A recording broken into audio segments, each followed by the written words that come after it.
What's up, everybody? This is Ian with Ian Strung Out Guitars, and today I wanted to make a quick video about Floyd Roses. Dustin has an issue with his Floyd Rose, and there's a million and one different things that can go wrong with them. They're awesome.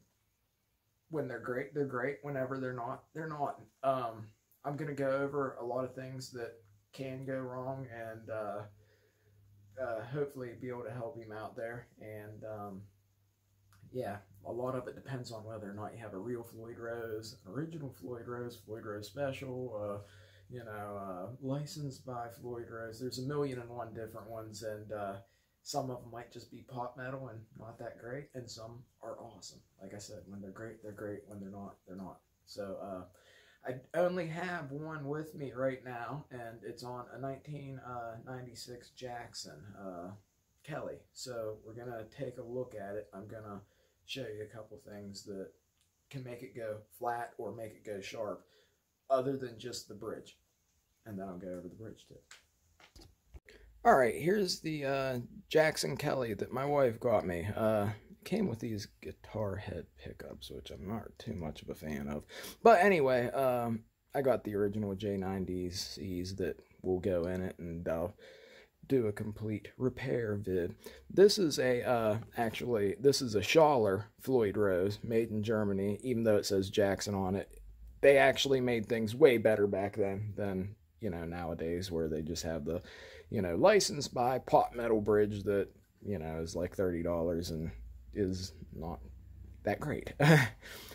Somebody did put a go-toe on the D string there. I don't know why they did that, like the saddle. I gotta buy one and swap that out, because that kind of sucks. But anyway, we're gonna start at the headstock here, because that's where the majority of problems you first want to look at before you actually look at the bridge.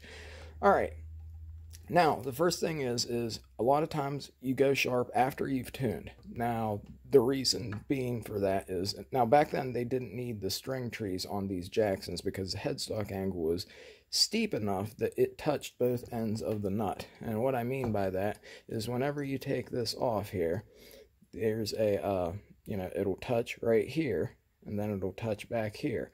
If it's not touching back there, then you always have the problem of, whenever you have everything in tune and you go to lock it, it goes sharp. So what you do is take the string retainer and push it down, and then whenever it's touching both ends of the nut, you lock it and you're fine. Now it can go reverse too. If it, it'll go flat if you have it too far down and it's pulling up, then you lock it, and then it goes flat on you. That's one of the first places to look if you're having problems with, everything going flat or everything going sharp. Also, there's usually, sometimes there's divots that end up being created here, like just from your strings, burrs on your strings or anything. Start, digging down through the metal of the nut, especially if it's licensed by pop metal one.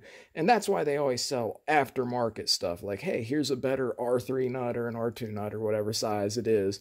It's way better now because it actually is, but they literally sell them that way with aftermarket in mind.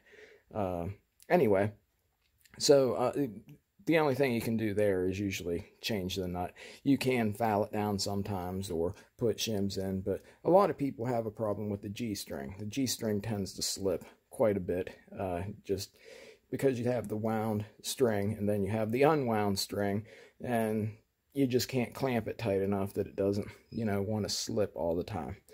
Now, if none of that actually helps up there, and you don't have a string retainer, and that's not the issue, everything's touching on the nut, all that, then you want to go down towards the bridge. Alright, now there are two knives that are like chisels. They call them knives, like right here, where, let me try to take that out and get in there. Okay, right where that nut is, or that bolt, they used to make ones that, in the 80s there, the original ones were like a wood screw with a nut, and then they started putting an insert in them and would machine, have like the machine threads, and they look like this now.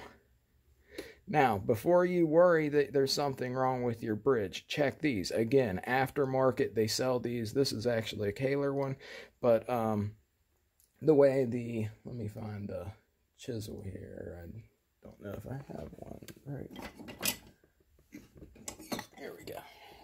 So, the way the Floyd Rose works is, picture there being a bevel on both ends of this. Whenever it's touching right here, there's a delay on the camera, you want it to be able to go freely so it goes back and forth into tune, like you pull down on it, go back, pull down, go back.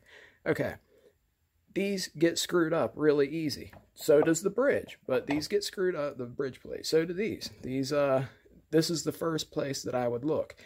However, people screw theirs up all the time by trying to set the action height by twisting these while they still have their strings on. I've heard people argue, no, that's not a problem, no. Yeah, it is. As soon as you dig into this, you start having problems, and you'll usually feel them. You'll hear creaks or cracks or something like that, and it just won't feel smooth whenever you're pulling up and down on the track. It just won't feel smooth. Now, you don't usually have to worry too much about that with these better German-made, the machine-made ones, rather than the, patent applied for,